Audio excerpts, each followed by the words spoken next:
All right.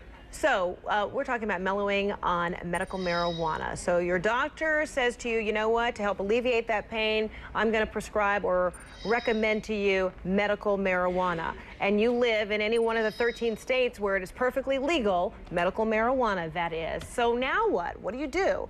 Apparently in some states they have dispensaries, and when you go there, you not only have an ID card that says I'm a legitimate patient who is allowed to use this marijuana for medicinal purposes, but you also have a selection. Take a look at this iReport that was filed by Rob Cabrera, showing us what happens once he went inside. Cookie bars, we have sugar cookies, we have apple pies, chocolate chip cookies, brownies, caramel corn, popcorn, cheesecake on a stick, cocoa passions, these are basically Rice Krispie treats and brownies, carrot cakes, milk chocolate toffee bars, peanut butter cups. It's just plain old butter. So you can put it on your toast, you can put it on your pancakes, you can mix it in with your food. So lots of ways in which to ingest marijuana, as you see right there in that one dispensary that's actually in LA County. So we've invited a couple of people who are very familiar with the dispensary. Deborah Pottle is one. She's a former corrections officer, and she is a medical marijuana user. She's joining us. Good to see you. And Brad Senesak. I was afraid I was going to mess up your last name. Senesak. I hope I got it right this time. He is a spokesperson for a Berkeley area dispensary. Good to see both of you. All right, Deborah, let me begin with you because, you know, you're a correction officer for 8 years, and then I think you had a back injury. Is that correct? Yes, ma'am. I was injured at work. Okay, and it was recommended to you then medically that marijuana would be the best thing for you?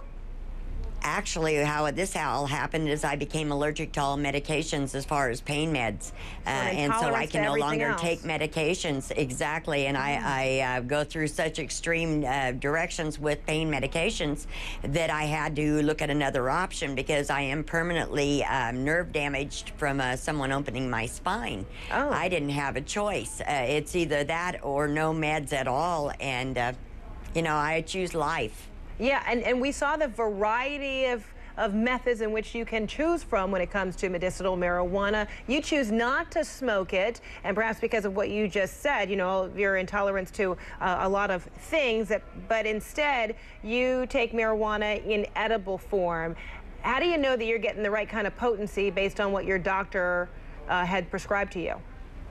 Well, actually, it's got to be a self-adjusted medication. I know this sounds kind of bizarre and out of it, but, you know, a person that is using medications knows exactly where they're headed or what the response is once they've ingested it. Mm-hmm. So, you know, it's their personal responsibility to adjust that medication to not go over the edge and not push it that far. Mm. So what did this mean to you to hear the U.S. Attorney General say this week that, you know, at this point forward, there will be no aggressive federal prosecutions of people who are using medicinal marijuana, particularly in those states, of course, where it is perfectly legal? Did that bring you some sense of relief? Did it matter to you one way or the other?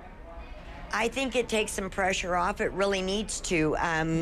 Most people that use medical marijuana, even into the HIV, AIDS realm, they have enough to worry about.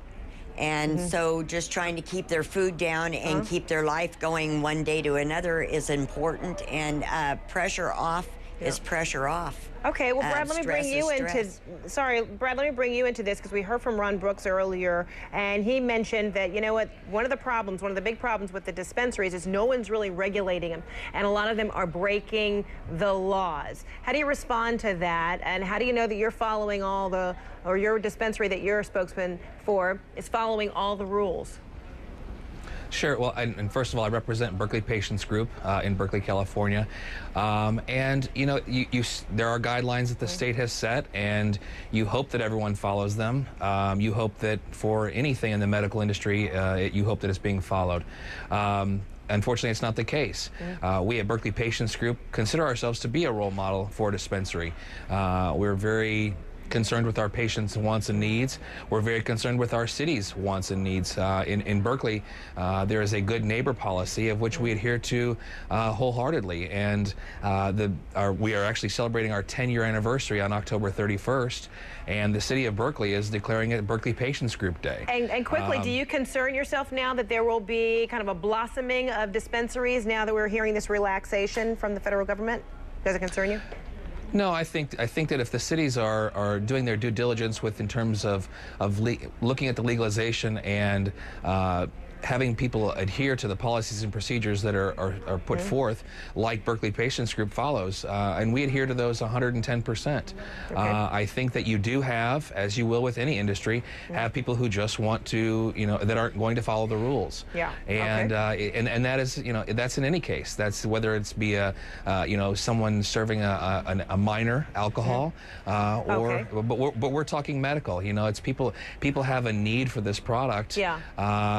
And then, as we have a spokesperson here who currently uses the product. So there are wants and needs, and there are people. Go ahead. I'm sorry.